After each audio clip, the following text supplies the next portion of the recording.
Добрый дзень, шаноўнае гаспадарства, дабрыні, мілаты ў вашыя хаты, а таксама чым пабольш беларускай мовы. А з гэтым вам дапаможа праграма «Мова на нова».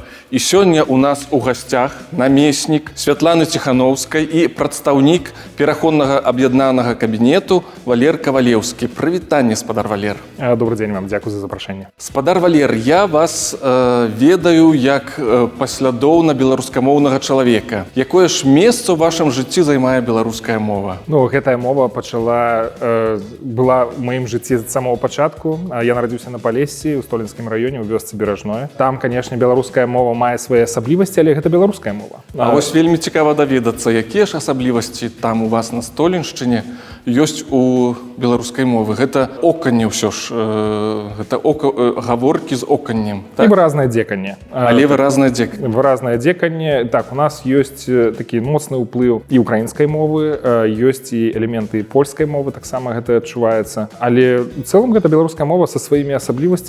І тут трэба сказаць, я не лінгвіст. Конечно, я не магу апісаць, там, кадыфіцыраваць усю нашу лакальныя нейкія асаблівасці, але ад вёскі да вёскі мы бачым адрозненне. Даволі сур'ёзнае часам. Нават калі вёскі там 3-4-5 кіламетраў адзін ад аднаго, але ўжо ёсць нейкія свае словечкі, нейкія выразы, якія непаўторныя. Ну, наша мова па-свойму унікальная, але разам з тым гэта такая вельмі выразная частка беларускай мовы. Для мяне была такая цікавая дылема, калі нарадзіўся сын, у мяне Янка, то у мяне быў выбар, якой мовай насамрэч з ім карыстацца. Сваёй паляшуцкай ці кадыфікаванай беларускай мовай. Ну і ўсё ж такі я зрабіў выбар на карысць менавіта беларускай мовы. Літаратурнай мовы, хаця часам я магу з ім ужываць такія свае ўласныя, там нейкія мясцовыя словы, выразы, але збольшага ўсё ж такі гэта менавіта літаратурная беларуская мова. Чаму для вас вось важна было, каб сын размаўляў таксама па-беларуску? Я б сказаў так, мае амбіцыі тут даволі стрыманыя. Я разумею, што ён расце ў такім даволі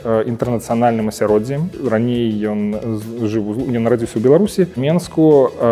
Пасля доўгі час мы жылі ў Злучаных Штатах, зараз ён жыве ў Афрыцы. І я разумею, што гэта асяроддзе вельмі такое насычанае, вельмі актыўнае. Ён размаўляе па-ангельску, па-французску.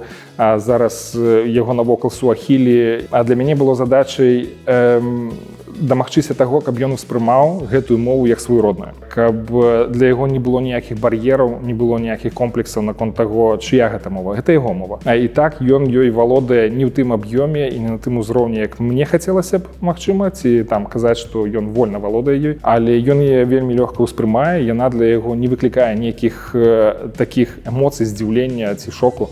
Это яго мова. Это самае для мяне галоўнае. Это тая аснова, з якой можна нарасціць усё астатняе. Для сына вы чытаеце па-беларуску? Абавязкова. І ад самага пачатку калыханкі я яму спяваў. Мне там быў набор з калыханак, 6 ці 7 іх калыханак, якія я заўсёды выкарыстоўваў. Калі памятаеце, дзесь на пачатку 2000-х быў такі праект, які быў падтрыманы ЮНІСЕФ, і нашы музыкі стварылі такі альбом, дзесь там 12 было калыханак, і вось было з чаго выбіраць. Таму у мяне быў цэлы набор такі. Пасля, калі я ўжо прыехаў сюды, далучыўся да дэмакратычнага руху, то чытаць не заўсёды было зручна, таму я яму запісваў аўдыёфайлы. Там, калі начытваў нейкія главы з кніжкі пра Вырвіча, таго самага, это была Франціша Вырвіча. Да, з яго любімых кніжак я яму так зачытваў. Вы вучыліся на гістарычным факультэце, але на аддзяленні міжнародных зносінаў.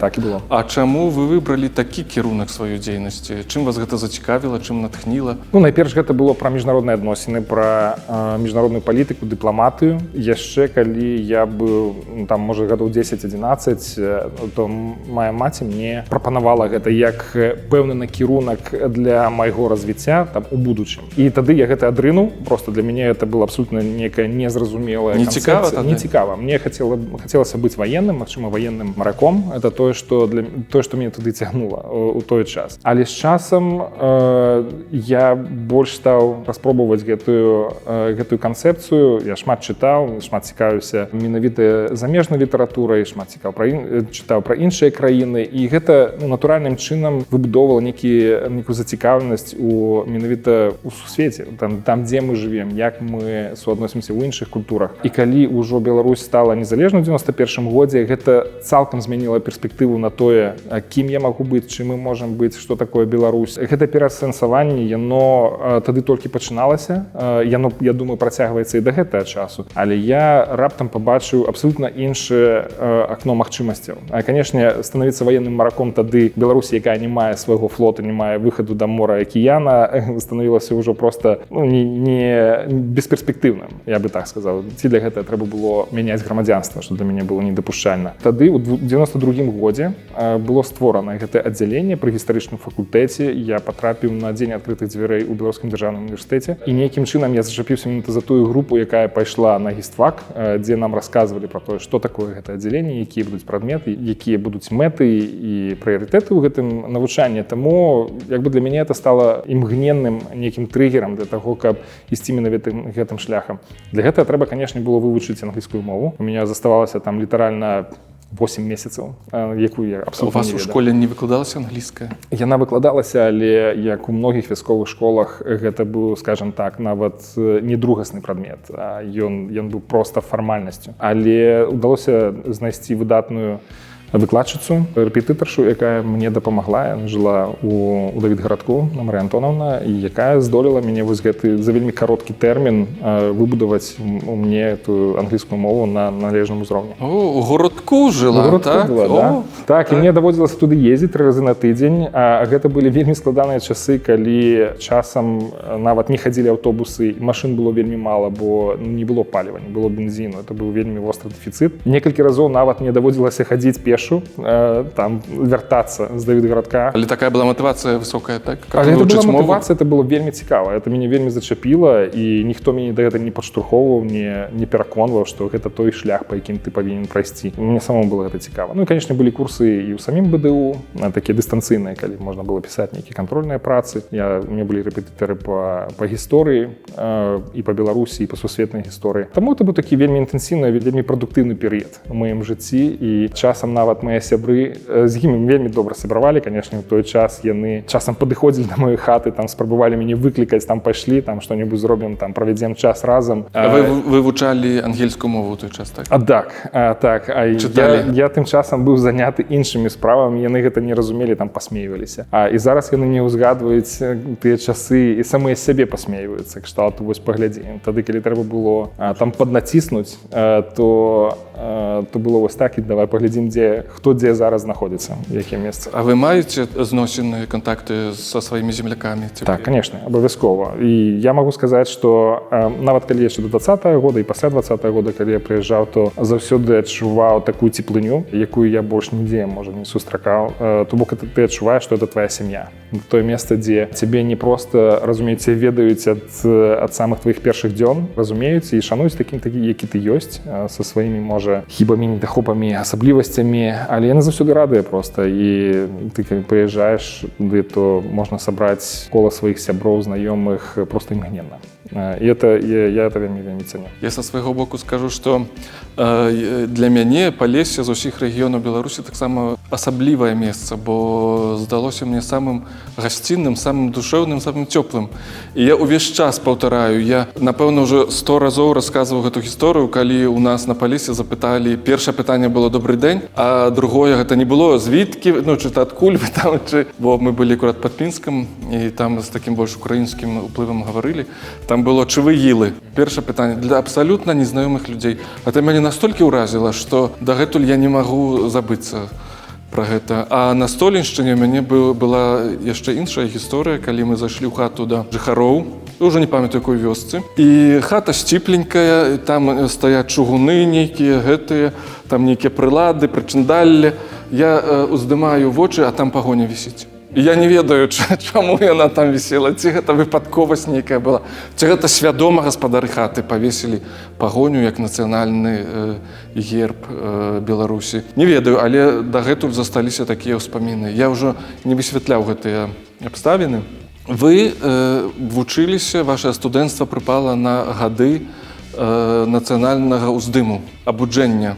Як вы ўспамінаеце гэтыя свае гады? Тады менавіта і беларушчына глыбака ўвайшла ў вашае сэрца? Я б сказаў, што так, сапраўды гістарычны факультэт БДУ – это тое самае месца, дзе можна станавіцца сапраўдным беларусам, патрыётам і не толькі там па грамадзянству, па месцу нараджэння, але і то, як ты цэніш, разумееш, ведаеш сваю ўласную гісторыю, месца Беларусі ў гэтым свеце. Хаця, канешне, выкладанне гісторыі яно таксама мела свае асаблівасці. Я думаю, што сучасныя методыкі яны могуць быць больш эфектыўнымі. У нас было вельмі шмат гісторый па самых розных кірунках. Это і рэгіянальныя гісторыі, таксама дыпламаты, міжнародных адносінаў. І часам здавалася, што є занадта шмат. Пры гэтым эфектыўнасць выкладання, магчыма, была не самай высокай. Але калі казаць пра беларускасць, то яна заўсёды там жыла на гістарычным факультэце, неад'емная частка гэта асяроддзя. Але гэта працягнулася таксама, калі я прыйшоў ужо ў міністэрства замежных спраў. І таксама там было вельмі шмат беларушчыны, мне ў гэтым сэнсе пашанцавала то, што я мог працаваць з людзьмі, якія гэта цэняць і разумеюць, што трэба пашыраць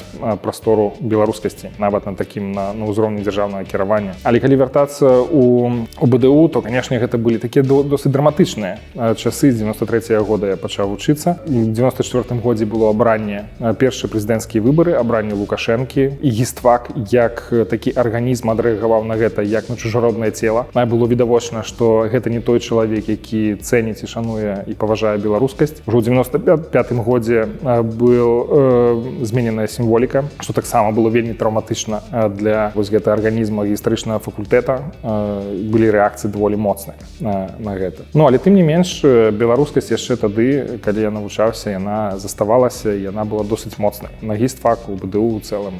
Хадзілі як студэнт на святкаванне Дня волі, на гуканне вясны, на розныя імпрэзы беларускія ў Мінску тыя часы? Было. Я б не сказаў, што гэта было для мяне так актыўна, як зараз, але палітычныя акцыі так, дакладна я наведваў, там і чарнобыльскія шляхі, і дзень волі абавязкова, іншыя, калі магчымасці былі, то абавязкова ўдзельнічаў. Вы вучыліся з Віктарам Лукашэнкам, так? Так. Як вы узгадваеце свае зносіны, дачыненні з ім? Ён меў нейкую сімпатыю да беларушчыны, нейкі сантымент? Мне здаецца, ён гэтаму абсолютна не апаніраваў. То бок яна з ім шла досыць арганічна, таму што ён прыехаў з вёскі, з Магілёўшчыны, з даволі моцным беларускім акцэнтам. То бок, выглядала, што ён частка гэта. І так, часам у рускамоўным асяроддзі мы вымушаныя былі карыстацца рускай мовай, але ў цэлым я б не сказаў, што ён выглядаў як чалавек, якому беларускасць неарганічна, незразумелая, і ён ад яе хоча штурхнуцца. Але мы развіваліся, канешне, па-рознаму. Пры тым, што ў нас былі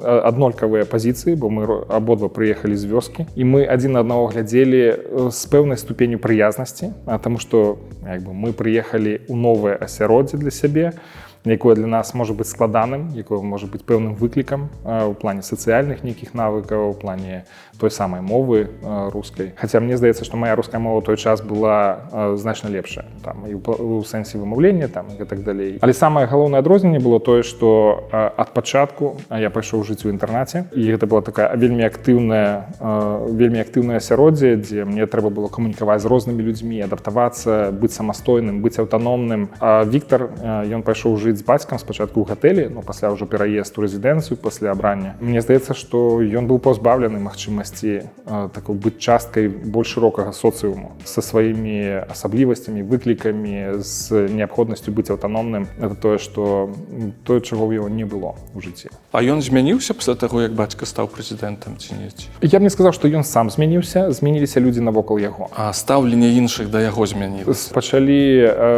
Яго з'явіўся свой антураж. Была група студэнтаў, якая заўсёды яго суправаджала. І это было... Свая світа такая, так? Это такая лёгкая світа, да. І гэта выглядала трошки смешна, насамрэч, што людзі шукалі магчымасці далучыцца да яго новага статусу і можа шукаць для сябе нейкіх магчымасцяў у жыцці. Мы, конечно, наше асяроддзе было іншым, мы жылі ў іншым вымярэнні, так паглядалі з боку на гэта і пасмейваліся проста. Вы разам займаліся спортам яшчэ так?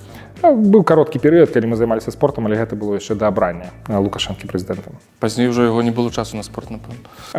Пасля яго ўжо былі іншыя інструктары, якія не прадугледжвалі прысутнасць чужакоў, я так думаю. Спадар Валер, на жаль, наш час абмежаваны, але мы можам працягнуць нашу гутарку у наступным выданні праграмы «Мова на нова». Добра? Дзякую вам. Дзякую вам і да спаткання. Да спаткання. Дзякую.